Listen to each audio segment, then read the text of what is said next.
Menya amagambo utagomba kubwira umuntu uwo ari we wese ndetse n'igihe icyo ari cyo cyose. Hari amagambo umuntu ashobora kuvuga atabanje gutekereza neza ariko agasiga igikomere gikomeye mu mutima w'uyumvise. Hari amagambo ashobora kugukuraho icyizere, kukwambura icyubahiro cyangwa se gutuma umuntu yisanga mu mwijima w'agahinda. Hari amagambo akoreshwa mu mvugo ya buri munsi ariko mu by'ukuri atesha agaciro abandi, akabasubiza inyuma aho kububaka. Biragoye kubyumva igihe utabikorewe wenda ngo uyabwirwe ube nk'urugero, ariko ugomba kwibaza, ese amagambo uvuga koko arubaka cyangwa arasenya?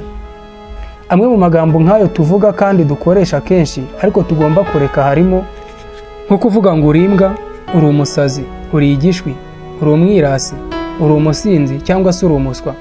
Ayo magambo yose si uko atari ay'ukuri ku bijyanye n'imvugo, ahubwo ni uko afata umuntu wese akamuhindura ikindi kintu ku buryo bwa burundu. Ntuvuga ko umuntu ari umusinzi, ahubwo uvuga ko afite ikibazo cyo gukoresha inzoga cyangwa se ibiyobyabwenge byinshi. Ntuvuga ko umuntu ari umusazi, ahubwo wavuga ko afite ikibazo cy'ubuzima bwo mu mutwe. Kuki ibyo ngibyo ari ngombwa? Ni uko amagambo afite imbaraga.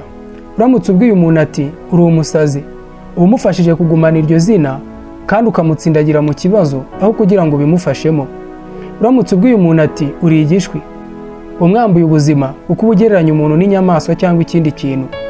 Hari amagambo tuba twarakiriye nk'ibisanzwe ariko akaba yihishemo gukomeretsa. Ukabwira umuntu ko ari umwirabura cyangwa se atari umuzungu, uba ushaka kuvuga ko abazungu ari bo bantu, abandi bo atari abantu. Iyo mvugo irasebya. Kuvuga ngo man hours bifite aho bihurira no gukumira abandi batari abagabo. Kuki tutavuga ngo person hours? Kuki amagambo adahinduka igihe isi igenda ihinduka? Niba ushaka kubaka sosiyete itarangwamo gusebanya, gucana intege, tangirana n'ururimi ukoresha. Tangira kwibaza uti, ese amagambo mvuga agaragaza umuntu uko ari cyangwa se amushyira mu mubabaro, ukamubuza ibyishimo ndetse no gutekereza neza? Wongere wibaze uti, ese hari ubwo navuze ijambo ryamutesheje icyubahiro ntabizi?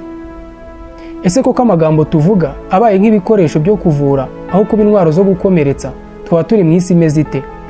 Ese umuntu abaye yakuvuze nabi wakumva kongerera imbaraga cyangwa se yifuza kukugira umunyantege nke? Ukoresha amagambo yawe ute? Uvuga iki ku muntu runaka? Hari amagambo uzi ko asenya ariko ugikoresha? Isi wifuza kubona itangirira mu rurimi ukoresha. Iki ni ikiganiro Ihurizo.